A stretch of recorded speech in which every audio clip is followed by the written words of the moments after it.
Kerjasama bersama PAS didakwa beri kesan perebutan kuasa dalaman bersatu. Kerajaan pertimbang cadangan DAP berkaitan lantikan Ahli Majlis Kuala Lumpur. Wanita PH gasa undang-undang pertahan 30% kuota kerusi wanita Parlimen. Subsidi tidak untungkan golongan sasar, kerajaan disaran kaji semula. Tun M akui fail saman terhadap Zahid selepas beliau disaman oleh timbalan menteri itu. Anak Asari Nafi, GISP ikut amalan Al-Arkam.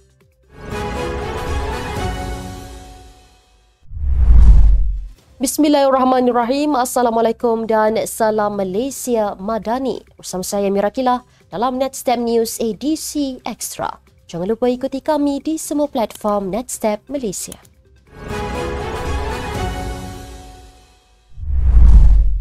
Seorang pemimpin bersatu dakwa kerjasama dan hubungan dengan pemuda PAS dikatakan menjadi pertimbangan utama perwakilan bersatu memilih ketua baharu sayap itu.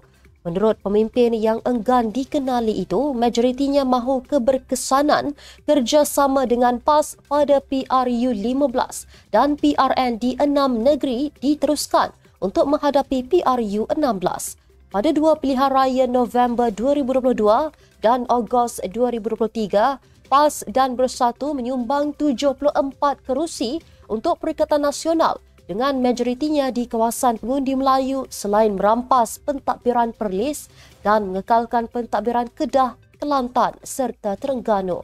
Namun, sumber itu mendakwa wujud kebimbangan hubungan mesra antara jentera pemuda PAS dan Bersatu akan retak jika adun gombak setia Hilman Idham yang didakwa berada dalam kem Ketua Bersatu Selangor Azmin Ali menang pada pemilihan bulan depan.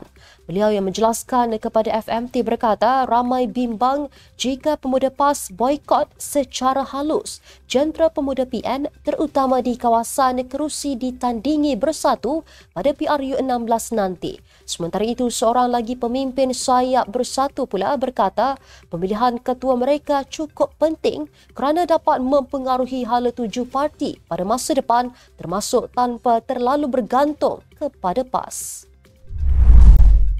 Setiausaha Agung DAP Anthony Loke berkata cadangan DAP Negeri Wilayah Persekutuan berkaitan pelaksanaan sistem pelantikan Ahli Majlis untuk Kuala Lumpur dikatakan pendekatan yang bijak dan progresif. Beliau yang bersetuju dengan cadangan itu menjelaskan langkah tersebut akan mencapai matlamat utama ke arah pelaksanaan pilihan raya kerajaan tempatan. Beliau berkata ketika ini Dewan Bandaraya Kuala Lumpur DBKL hanya mempunyai lembaga penasihat dan bukan ahli majlis dilantik seperti yang berlaku dalam pihak berkuasa tempatan PBT yang lain. Cadangan tersebut akan dirujuk kepada Majlis Kepimpinan Pakatan Harapan untuk pertimbangan lanjut sebelum dibawa ke peringkat lebih tinggi dalam kerajaan. Untuk rekod, pelantikan ahli majlis adalah antara resolusi utama yang diluluskan oleh DAP Negeri Wilayah Persekutuan dengan pengerusinya Tan Kok Wai berkata ia merupakan langkah pertama ke arah reformasi yang lebih meluas yang akhirnya akan membawa kepada mengembalikan pilihan raya kerajaan tempatan. Kerajaan digesa mengubah undang-undang mempertahankan 30% kerusi Parlimen diisi oleh wanita. Ketua Wanita Pakatan Harapan Aiman Atirah Sabu menjelaskan parti politik mengambil masa terlalu lama untuk menetapkan kuota minimum untuk calon wanita. Beliau juga mencadangkan agar melaksanakan skim insentif khas bagi memberi ganjaran kepada parti politik yang mencapai kuota 30% calon pilihan raya wanita. Dalam Parlimen Malaysia ke-15 terdapat 28 wakil wanita iaitu 13.5%. 5 daripada 31 menteri dalam kabinet sekarang adalah wanita iaitu Azalina Othman Said, Nancy Shukri, Hannah Yoh, Fadlina Siddiq dan Dr. Zaliha Mustafa. Aiman mencadangkan Akta Pilihan Raya dipinda untuk memasukkan peruntukan yang memerlukan sekurang-kurangnya 30% calon wanita dan parti yang gagal berbuat demikian akan hilang kelayakan bertanding. Seterusnya, beliau mencadangkan agar kerajaan menyediakan geran dan insentif untuk mengukuhkan sayap wanita parti politik dan melahirkan keyakinan bahawa cadangan itu akan berjaya di bawah kerajaan perpaduan yang dipimpin oleh Perdana Menteri Datuk Seri Anwar Ibrahim. Kerajaan disaran untuk mengkaji semula fungsi pemberian subsidi dan lebih wajar untuk menghapuskannya secara berperingkat kerana ia tidak menguntungkan golongan sasar. Setiausaha Agung Pertubuhan Pengguna Ekonomi Digital Malaysia, Muhammad Shani Abdullah berkata, sedar atau tidak, sudah puluhan tahun kerajaan telah mengeluarkan belanja yang besar untuk inisiatif yang dilihat hanya menghidupkan ekonomi bawah tanah. Jelasnya pemberian subsidi sebenarnya tidak menguntungkan kepada golongan sasar, sebaliknya mengkayakan pihak berkepentingan seperti peniaga yang menggunakan barang bersubsidi secara pukal. Malahan beliau menganggap pengagihan subsidi tidak adil dan seharusnya bajet tersebut difokuskan secara terus kepada golongan yang benar-benar memerlukan. Jelas Sya'ani sudah tiba masanya kerajaan berani menghapuskan subsidi dan hendaklah dilakukan secara berperingkat selain mendidik pengguna menjalankan tanggungjawab dengan bijak. Malahan isu penarikan subsidi katanya tidak perlu menjadi isu yang besar jika semua pihak memahami asas ekonomi.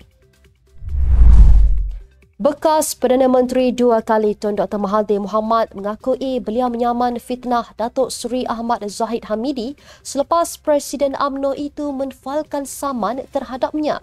Tindakan itu dibuat berkaitan dakwaan Mahathir memegang kad pengenalan yang tertera nama Mahathir anak lelaki Iskandar Kuti. Ahmad Zahid menyaman Mahathir atas dakwaan bahawa beliau cuba melobi Mahathir pada 2018 untuk menggugurkan tuduhan jenayah terhadapnya kerana Mahathir ialah Perdana Menteri ketika itu.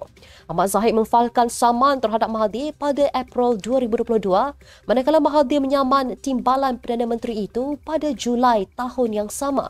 Bekas Perdana Menteri itu berkata demikian semasa disoal balas oleh Peguam Ahmad Zahid, Syahrul Fazli Kamarul Zaman, ketika perbicaraan di Mahkamah Tinggi Kuala Lumpur hari ini. Pada ketika ini, Peguam Mahathir Muhammad Rafiq Rashid Ali membantah soalan berkenaan dengan mengatakan Undang-Undang Sivil memberi plaintiff sehingga 6 tahun untuk menfailkan saman dari tarikh kenyataan itu dibuat. Dalam pernyataan pembelaannya, Ahmad Zahid menafikan bahawa kenyataan itu berniat jahat, menfitnah atau menjejaskan reputasi awam Mahathir. Anak perempuan pengasas Al-Arkam iaitu Qaulah Ash'ari mengesahkan ahli GISB tidak lagi mengikuti amalan kumpulan berkenaan yang telah diisytihar sesat itu. Menerusi laporan sebuah portal, dia yang juga merupakan pengarah salah sebuah anak syarikat GISB turut menegaskan bahawa ahli-ahli dalam kumpulan tersebut juga tidak mengamalkan aurat Muhammadiyah. Katanya berkait amalan yang dikatakan memang GISB konsisten untuk tidak lagi mengamalkan apa-apa ajaran yang dikatakan sesat atau salah. Mereka juga berkomitmen tidak mengamalkan apa-apa yang dilakukan sebelum ini iaitu pada zaman Al-Arkam. Qaulah mengulas lanjut berkata, silibus pelajaran di Sekolah Agama Seliaan GISB juga berpandukan silibus ditetapkan oleh Jabatan Agama Islam Selangor.